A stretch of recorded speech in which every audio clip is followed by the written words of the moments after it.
today we've got a special React episode and something we've never done before. We've got a React episode with someone else who is part of the episode. Your favorite guest. Jim Goodwin, sound man. Coming up next on 19 Kids and Counting. Everybody come in here real quick. The chickenpox kids. I did not remember you guys were there for that whole thing. Wow, that's hilarious. I mean, I should know that you were there. You guys were there all the time during that season. You called your mom. Before we jump into today's episode, I want to tell you about an amazing free resource for you. It's called Our Daily Bread. Okay, if you're anything like anybody, sometimes you struggle to get into the Word every day because life gets busy and you're easily distracted. That's where Our Daily Bread is such a blessing. You get these booklets sent to your door for free. There's no cost to you, and it gives you incredible insight. It gives you day-by-day devotions where you can read along and dive right into the Word of God, especially for those of you who might be intimidated by scripture reading and you don't know where to begin. Our Daily Bread is a solution.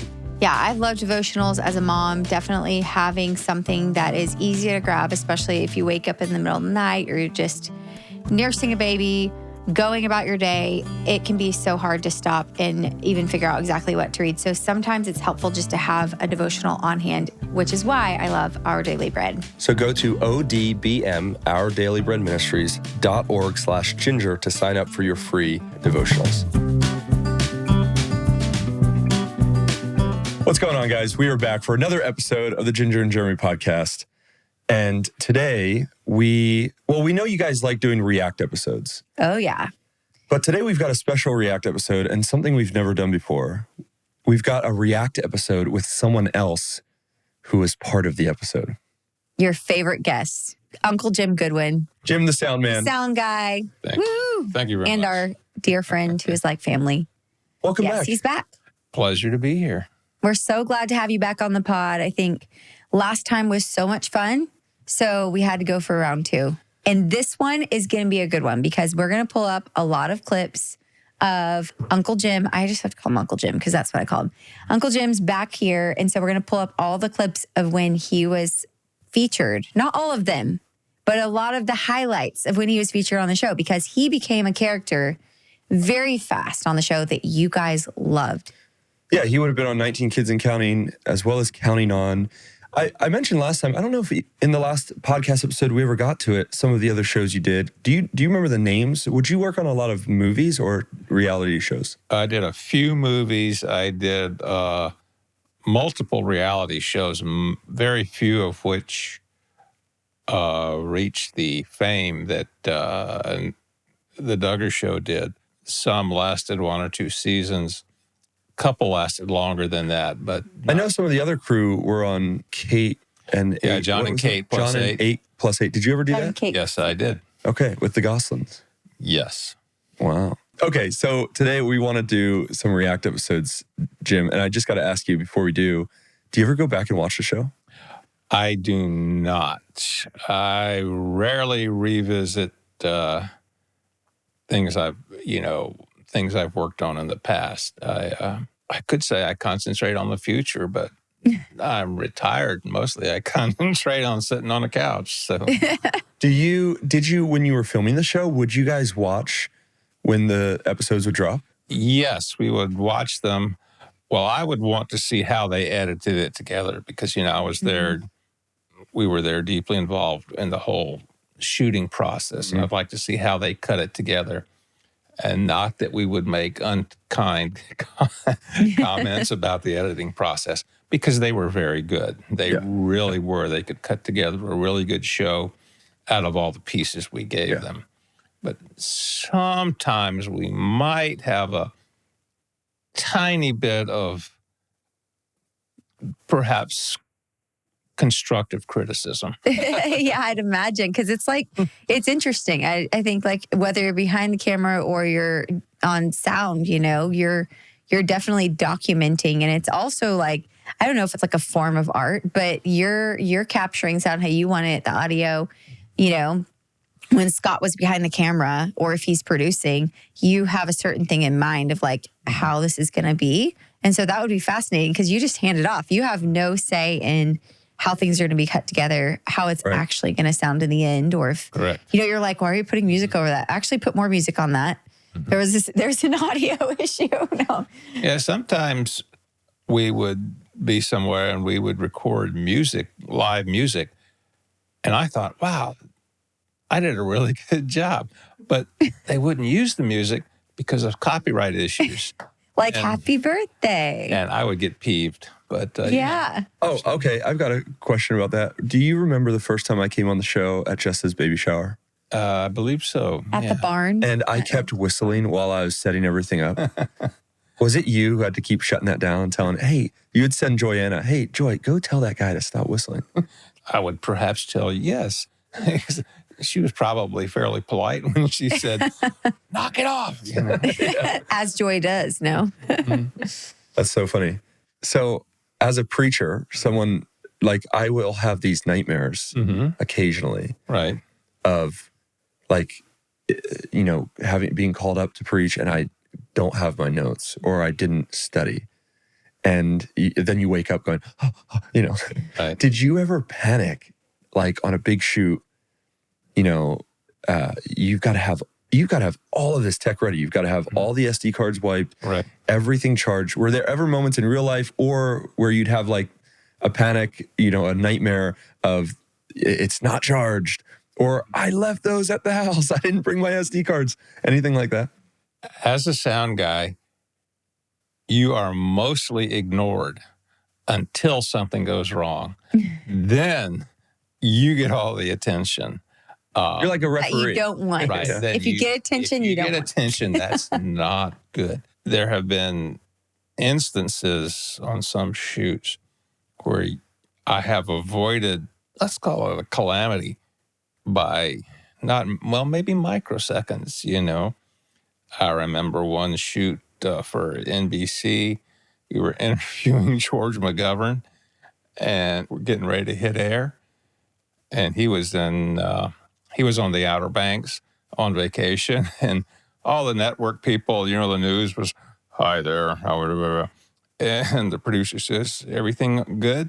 We're getting ready to go. And Mr. McGovern says, I can't hear. If they're talking to me, I can't hear. You know, and that's my fault. And I'm going, uh-oh. And I fortunately remembered when setting up, I had noticed there was one cable that might have been a little loose. Oh, no. Oh, wow. And so I grabbed it and jammed it back together, you know, and with about 30 seconds to air, Oh, my goodness. everything was fine. Wow. Yeah. And nobody ever knew. So That's so Well, stressful. now they do. Yeah. it was very Now that you're retired, it's the stressful, perfect but time to talk about nobody it. ever knew. So Wow. that's a good thing. I loved in the shop. So we did interviews in the shop that was in front. It kind of sat like in front of our family's house. It was a warehouse. And for years, it was kind of just like blank warehouse. And it literally just had like metal walls, concrete floors. And at some point when the show was going, it ended up being transformed into a studio space. And so you guys would just have equipment, you just set it up in the shop, and we would just file through. We'd run through the valley from our house up the hill and do our interviews there. And I remember on the wall, there were these posters, and the crew, I guess one of the crew members, how did these posters get up on the wall? I'm not sure. I got to ask you about that. But there was one that said, another costly sound delay. And it was you standing there, your pose. Like, I think Scott may have taken these pictures. Scott was the producer and he was the videographer as well on the shoot back in the day. But how did those posters come to be on the wall? We want to take a break from this episode to tell you about Poncho. All right, these shirts are incredible. I'm shocked I'm not wearing one right now because every single day this week I've worn a Poncho shirt. They are adorable, so I can take them outside. I can work in the yard. They're also like, they look great, so I can go out to dinner wearing one. It is an everyday, all day shirt.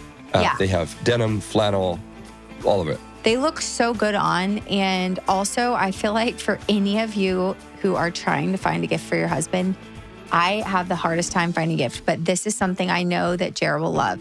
No matter what you get from Poncho, your husband or your loved one they are going to be obsessed with this item. There's free shipping, free returns, and just so you know, they run true to size. I'm an XL Slim. I ordered an XL Slim, and it fits great. So here's what you want to do. Skip the guesswork. Get your guy something he'll actually love, he'll actually wear this holiday season. Go to ponchooutdoors.com/ginger and enter your email for $10 off your first order. That's ponchooutdoors.com/ginger for $10 off and free shipping. And when they ask how you heard about them, let them know that the Ginger and Jeremy podcast sent you. It really helps support the show.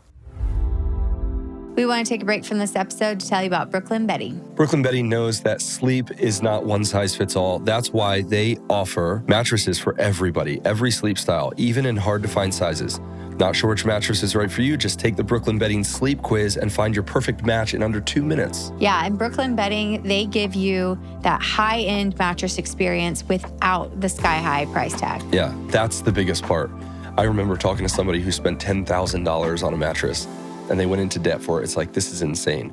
Brooklyn Bedding is affordable, but it's comfortable. You don't have to sacrifice your comfort to get a good mattress at Brooklyn Bedding. Go to brooklynbedding.com and use my promo code JJ at checkout to get 30% off site-wide. This offer is not available anywhere else. That's brooklynbedding.com, promo code JJ for 30% off. Support our show. Let them know that we sent you there after checkout. brooklynbedding.com, promo code JJ. Well, sometimes I would sometimes perhaps call a halt to things because sound was not satisfactory, Yeah. you know, and that if you're going along and sound is not good, it's too late once you get to post. If it's not good, it's not good. You can't go back and fix it. You have to have it right from the get-go. So I would perhaps say, let's pause just for a moment. Just for a moment, fix everything. And, let me fix the mic so we don't have the rubbing, or let me do something and adjust this or that. Add a windscreen if we're outside. Yes, the wind is howling, so let's fix that. And so that was a smart aleck response to another costly sound delay. I like that. I can't remember the other ones, but I think there was like one of the PAs that said, "What would you like in your coffee?" What would you like? There was another one. I can't remember what Scott said, but there are all these posters. I have to just get the picture of it. Maybe it's on the thumb drive. I'm not sure, but we'll try to pull up those pictures. It was really awesome because we had the studio set up and we would sit in there. I mean, we would sit in there. You would sit in there for hours. We would sit in there for hours sometimes too. But how was that? Did you like better being out on the field, like where we were actually doing things fun, or were interviews entertaining for you guys? Sometimes the interviews, they were good because our producers that we had, they usually did their homework. They had the interview questions lined up, ready to go. And you guys were good. Over my career, I interviewed numerous people that were clueless. And, and I'm thinking, okay, we're going to flounder through this. They're never going to get what they want. We're doomed. But that was not the case with you, your family. You knew to respond to the question. With the question. I mean, how many times were you told, when you answer the question, incorporate the question, don't just say, if I say, how old are you? Don't just say 7. Say, well, I'm 7 years old, Yes. That was repeated ad nauseum. And you guys got that. So that was good. We still do that. That's the problem. So I will be answering a question. Even some of my siblings were just here. They all answer the question anytime they're asked a question. So it's literally like, Include the question. Oh, what did you have for breakfast? Oh, I had this for breakfast today. And it's like, we can't stop doing it. It's so good thing. bad. It's like part of like how we operate now. It's like wired into our brain. Thanks, Scott. That was good. So at the height of the show, 19 Kids and Counting, there was an episode, they called it Behind the Scenes. And they actually interviewed a ton of the film crew. And that's what I want us to start with today, is reacting to some of that, because people knew you, but then they kind of highlighted you. That's awesome. Does that bring back memories? Yes, it The was good old days. great. I mean, we were not like separate. We were integrated, and that made it easier for us to do our job, but it made it a lot more fun to do our job, a lot more worthwhile to do our job. I love it. Oh, man. Were there any kids that stood out, like you saw Joy pranking you there? Well, did some kids interact with you more often than not? And then would you have to remind them, like, hey, I'm not here? You know, so- A lot of times they'd, do something and just ask me questions like, how do I do this? Or have you seen my pencil? And I'm not here. Can you tie my shoe? You're like, I have my hands full. I'm working now. Did the kids understand that? Well, the younger kids, since they kind of grew up with us and we were a constant presence, sometimes they didn't understand that we were kind of separate, We were shooting them. We weren't shooting ourselves, We were documenting them, Right. and maintaining a separate presence. But I mean, you're there. And like for Jackson, he probably was, you guys were the first person he saw when he was born. Yeah. So he's like literally, he's there. Literally. they're always Literally there when they took their first breath. Like half of these kids, Jackson, Johanna, Jennifer, Jordan, and Josie, you guys were there since they were babies. Like you said, you held them like right after they were born. So of course they're going to feel like you guys are supposed to be there. They can ask you questions. Even though you're professionals, you're also like family. And so as a 2 and 3 year old kid, you're walking around like, oh yeah, you're here and you're there more than our friends were there. So And it was also pitched to the kids that this was like home videos and stuff. So they wouldn't have understood the corporate aspect of it, right? Like they're getting paid to be here and film us because this is going to get produced. no, like literally, I remember my mom told the story multiple times, but it was funny because she was at the grocery store with Jackson and people were coming up to her and saying, like, oh, Michelle, whatever. And he finally at one point just said, they said, hi, Jackson. He said, how do they know my name? He was just puzzled. Like, how do they know my name? And because you guys were there, but it wasn't like we watched TV either. That was probably the missing element to where it made it feel like you guys were just, just showing up every day to hang out. And yeah, they couldn't quite understand like, okay, you're here and then this is going to be on TV. Other people are going to see it because we didn't watch cable TV. We didn't watch that many shows at all. And then I think as we got a little bit older, we would watch some of the shows back or we get rough cuts. And so we'd see it, but you're still not understanding until you're way older exactly what's happening. Yeah, we were there, but why were we there? Yeah. They didn't know. I wonder how many good moments, like good TV moments, were ruined because the kids start interacting with the film. Yeah, they'll turn around.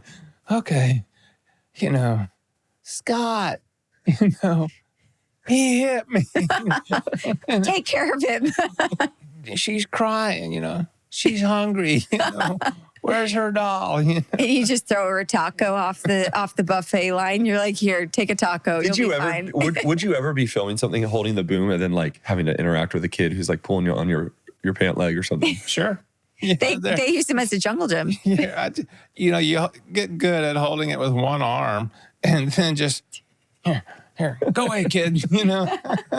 Or, okay, the amount of times for you that the boom is like overhead and the babies are just staring at it. Oh yeah. I think there were so many shots like that where I would be like watching back a rough cut and whoever the little baby was, they're just like this. Because the boom is it's like a toy. It's like one of those baby mobile things Well, it's that like hangs above the crib. It's like a long-haired cat. and It very is. soft. It's a long, gray, fuzzy thing over their head, and they're going, "Huh?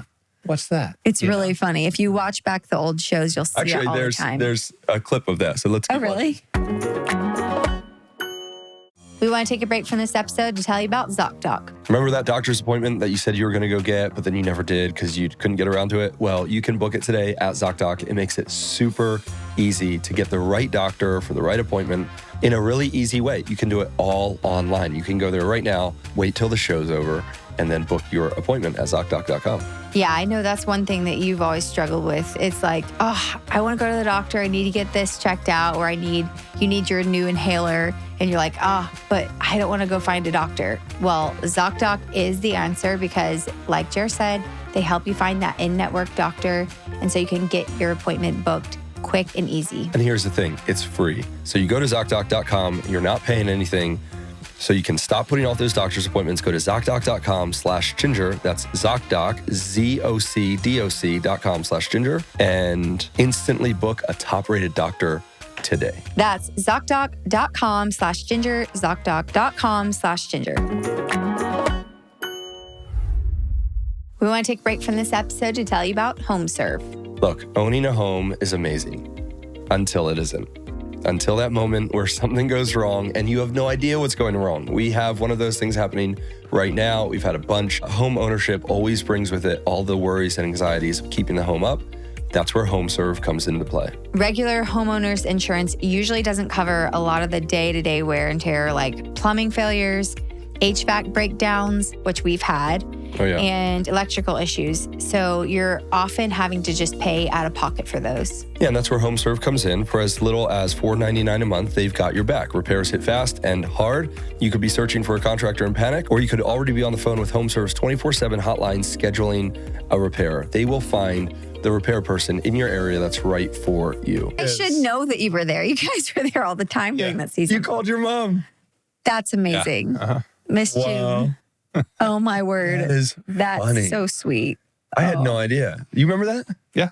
Did any of the crew have to quarantine or? No. I don't think Bill had chicken pox, but he did not contract it. That's crazy.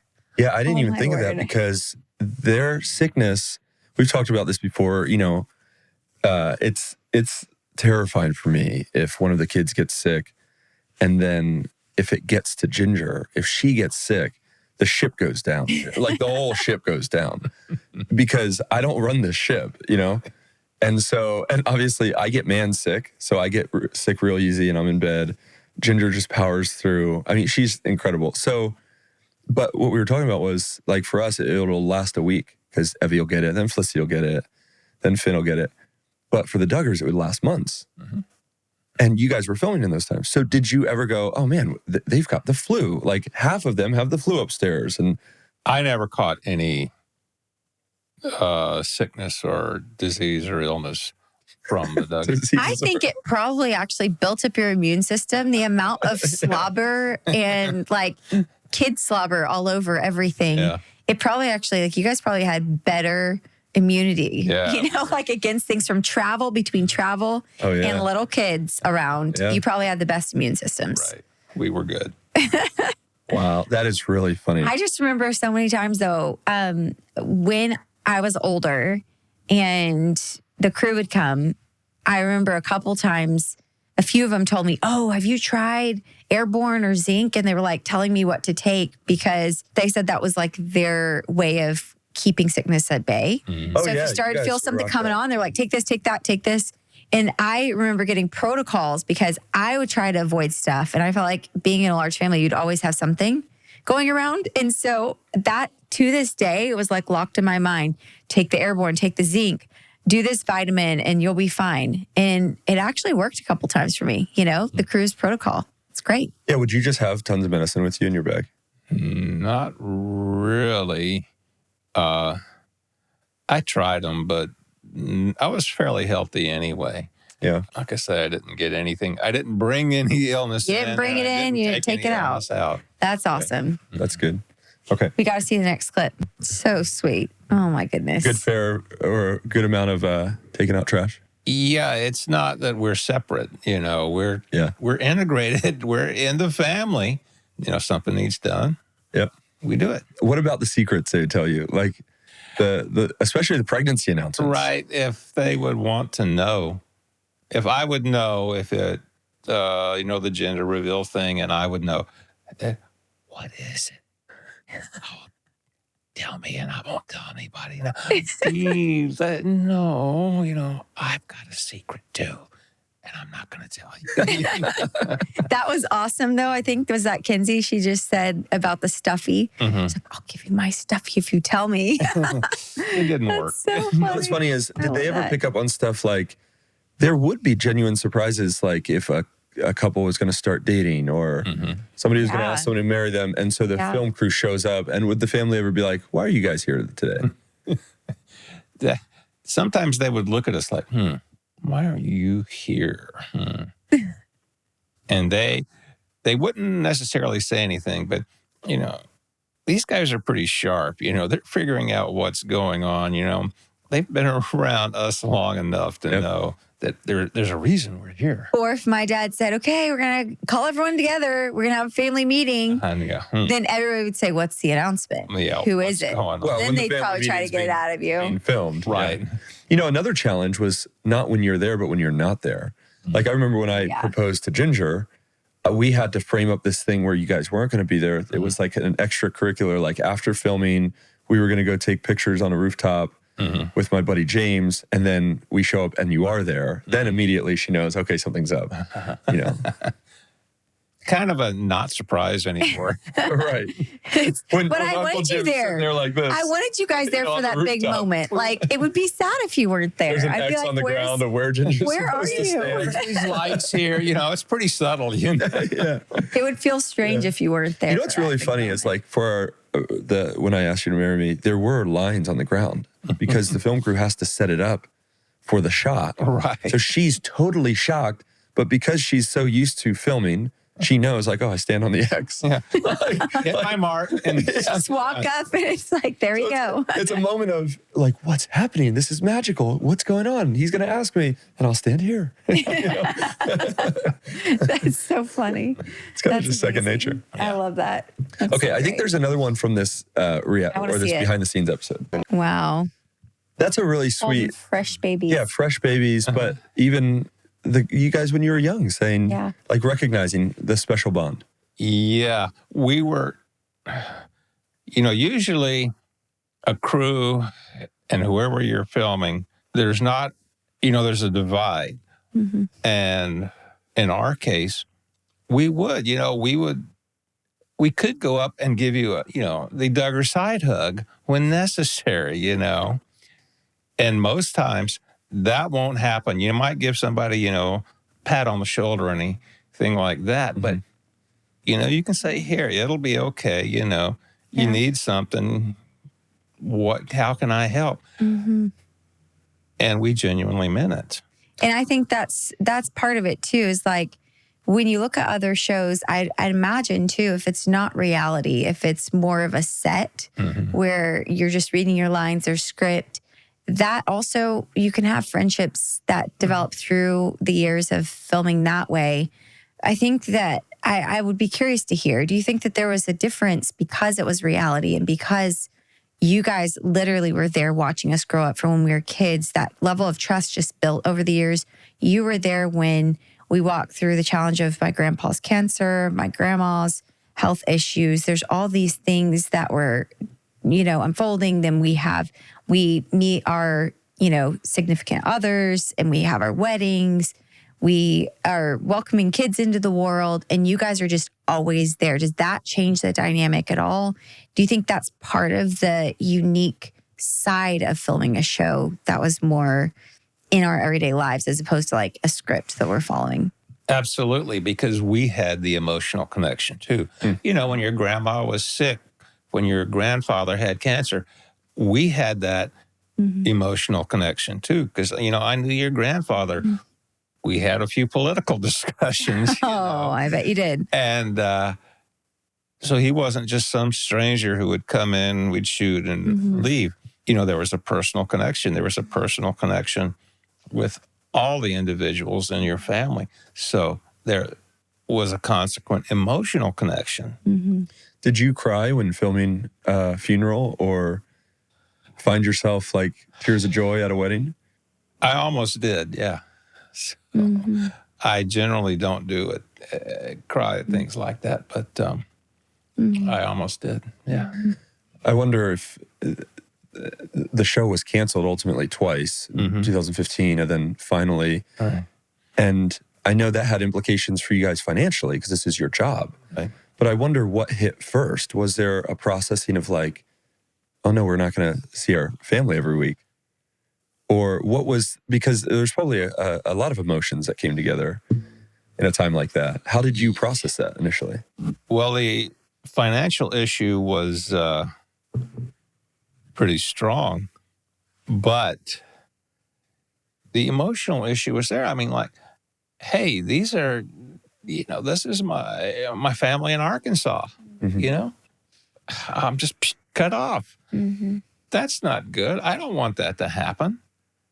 I love these guys and I've been cut off, and that's not something I want to happen. Mm-hmm. So it was like a double-edged sword. Yeah. And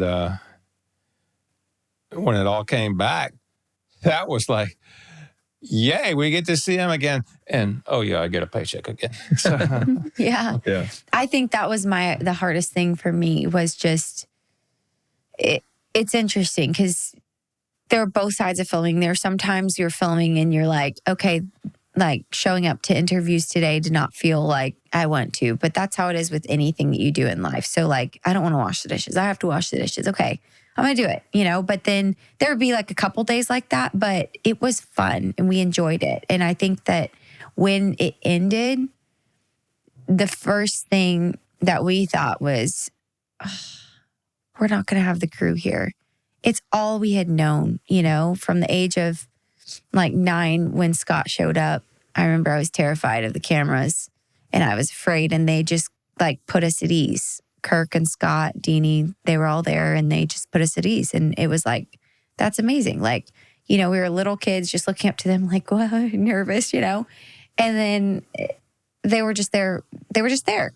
And that's all we knew. And then when it ended, I think it was fascinating because we're like, wow, is this chapter of our lives actually closed?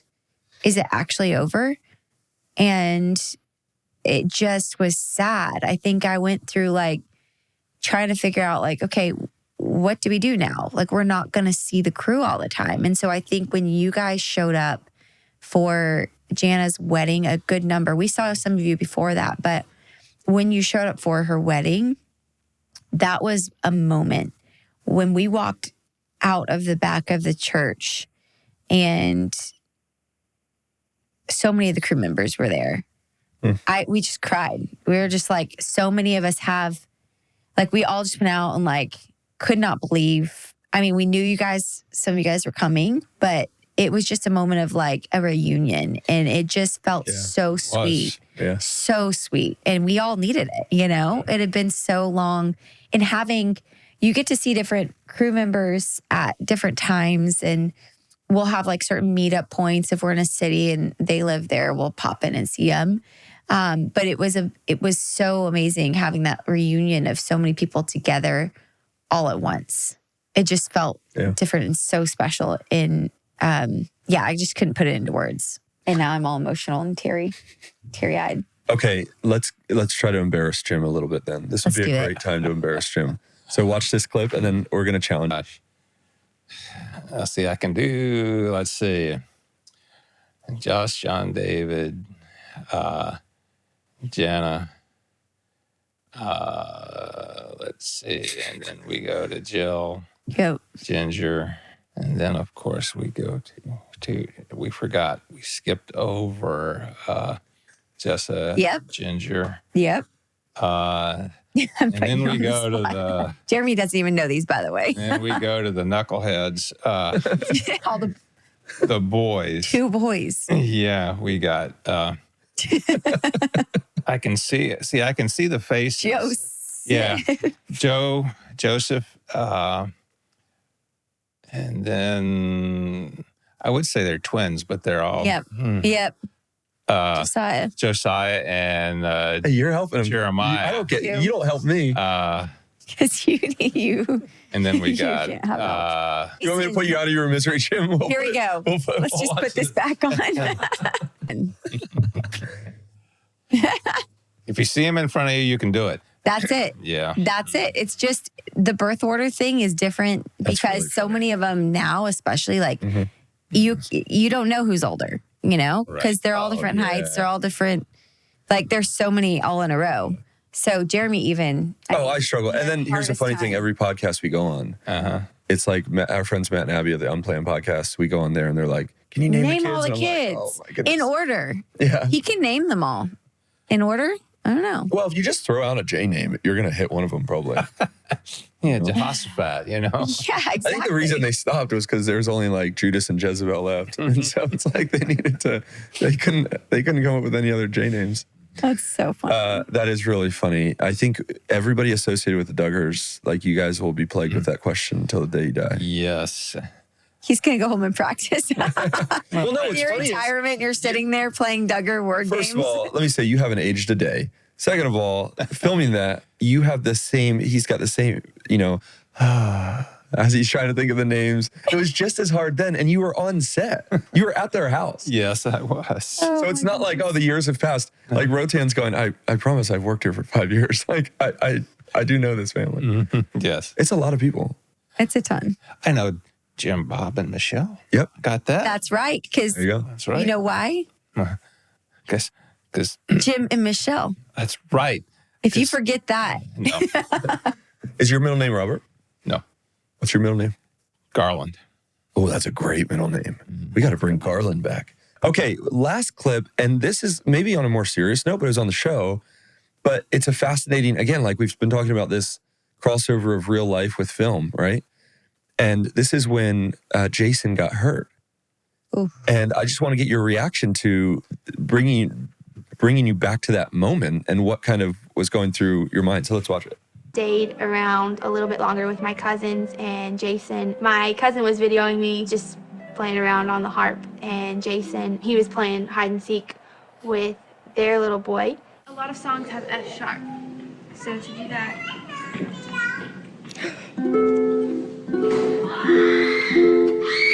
So we heard this Do you remember that screaming. We couldn't tell where the screaming was coming from. Finally, I found this little opening next to where the orchestra pit was, and there was a little curtain, and I looked down in there, but it was so pitch black I couldn't see anything. But I could tell that's where the screams were coming from. She was lowered down into the orchestra area there, down the orchestra pit, because they couldn't find out how to get to that room. Grab my hand. Can you? Now squeeze my hand on how bad it hurts. How far do you think he Found fell? Jason laying there basically in a pool of blood. He had fell about 12 feet, broke his 2 front teeth out. We didn't know if he had a neck injury or whatever. John and Jill kind of immobilized his neck. So you're filming just a regular day, and then you hear that. I mean, how do you as the crew react? First of all, you hear somebody screaming, and you want to know, is somebody hurt? And that's your priority. If they're hurt, render aid, Yeah. Get them out of the situation. Make sure they're getting help they need. Fortunately, John David, Jill are first aid responders. So instead of, me and the rest of the crew jumping in, they've got the skill set necessary better than we do. So we just stay out of the way. We don't interfere. We let them take care of what needs to be taken care of since they have the ability. But that doesn't mean we're not, wanting to do, what can I do to help? But right now, what we can do to help is stay out of the way and not interfere. But then keep filming. Well, yeah. But is that like a weird, do they tell you, in film school, famous film guy school, yeah. do they tell you like, keep filming? Like in a moment like that. Sometimes it's almost instinctive, Right. This is what you do. You can't help. You can do nothing to improve the situation. You keep shooting. Were there ever moments where you felt like it would be more respectful or something not to film? Or where you felt like that can, it's like, it's the Right. sense of like driving past a car accident. Right. And you go, I shouldn't film this. Or Sometimes, yes, but the default response is shoot. Because you can always delete it. Right. Or, Yeah. If it's there, you do it, and you can always get rid of it, like you said, delete it. Yeah. Interesting. Those are the things you don't think about. Yeah. And when you think don't of want to TV, seem disrespectful, like, Right. get out of the way, I want to see the blood, you know.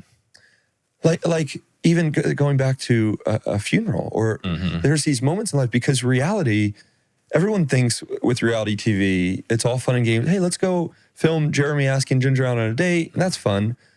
But then when you sign up for reality TV, you're signing up for all of the reality. Right. So then the film crew's there on the day of a funeral. Well, then you're getting a close-up shot artistically. Ooh, this is a good shot of someone crying and you go, this is art and business combined with real life. And It is real life, and it's harder because in this case, you know, we're emotionally involved as well. Right. But you still, your job is to, you know, record the emotion. You want to convey the emotion. You want to show people how deeply they are feeling, how hurt they are, you know. It's important that you let the hurt come across. Right. You know, in a movie, they do this, it's all manufactured. In a reality show, it's real. The tears are real. The hurt is real. Yeah. You know, it hit me as we were getting ready to have you come on the show, or the podcast here, and I'm looking at old episodes and we're talking about these memories, was, you know, we have a lot of listeners who maybe didn't follow the show so closely. Maybe they're more recent listeners or something, or they watched it peripherally. They watched a few episodes here or there. But as I was looking at episodes and seeing how many people have subscribed and downloaded episodes, it was like 193 million. Like hundreds of millions of people around the globe tuned in for moments like that. And so what's really interesting is, if you think about, you know, what we just talked about, we're in the mind of one of the producers, one of the people who actually made the show happen. You recorded the audio for these moments that has tens of millions, hundreds of millions of people around the globe watched that moment. They were impacted just in the same way that you hearing that scream, or it was the same. Now it's through a TV screen. They'd never met these people. But I don't know, just thinking of the profound influence, but also the profound reach of that TV show. I mean, what the show you were involved on went global. I mean, and it's just, I don't even have a conclusion to that thought. I think just the weight of it hitting me, like, this was, everybody was watching. Well, you know, if you think about it, there's a responsibility to the people making the show have. You can editorialize through editing and make things seem not the way they really were. As producers, as people who are generating the show, we have a responsibility, in my mind, to maintain accuracy. This is what really happened. Don't spin it. Don't twist it. Yeah. Don't add your own agenda. Be accurate. Don't twist it to meet whatever message you're trying to get across. So, you know, when you show somebody crying, that's a very emotional, has a lot of emotional impact. Don't use that to get a message across that's not necessarily one that the participants are trying, actually feeling. It's almost like journalism. Like you're almost a journalist. Like you were journaling these people's lives for the world to watch. What a fascinating career you've had. And it's been interesting. Just as we think about the uniqueness of the Duggars and the life that she grew up in, and everything that's come of it, good and bad and everything in between. And it's just the beauty of life, right? The human experience. And you were there capturing every moment. It was, to a large extent, a privilege. Yeah. And I was honored to be able to do it, mostly because of the family involved. Make me cry. They but were that's how they I were feel about respectful. y'all. They were honest. They were straightforward. And a lot of what they stood for, most of what they stood for coincided with what I stood for. Yeah. So, Well, we love you guys. And I'm so glad that you and Michelle have traveled out to spend this time with us. It's been quite the journey. And I just, I mean, we couldn't have planned how everything would turn out, you know, how long the show would go, how these relationships would form. But I'm just so thankful to God that we got to do it with you guys. Like, it is a privilege. And yeah, it's so crazy. Like, looking back on these memories, there's so many instances that I don't even remember that we filmed because we were living it. And that's just part of the thing where, you know, you guys probably remember like, oh, I was there for that segment or I wasn't. But it's amazing to see all that, you know, you guys were involved in. And so thanks for sitting down with us. This is so fun. it's been a whole lot of fun. I've enjoyed it immensely. And also seeing you guys again. It's been great. It's been so good. And what would you say at the end of every shoot? Was it cut? That's a wrap. That's a wrap. And that's a wrap. Well, that's a wrap.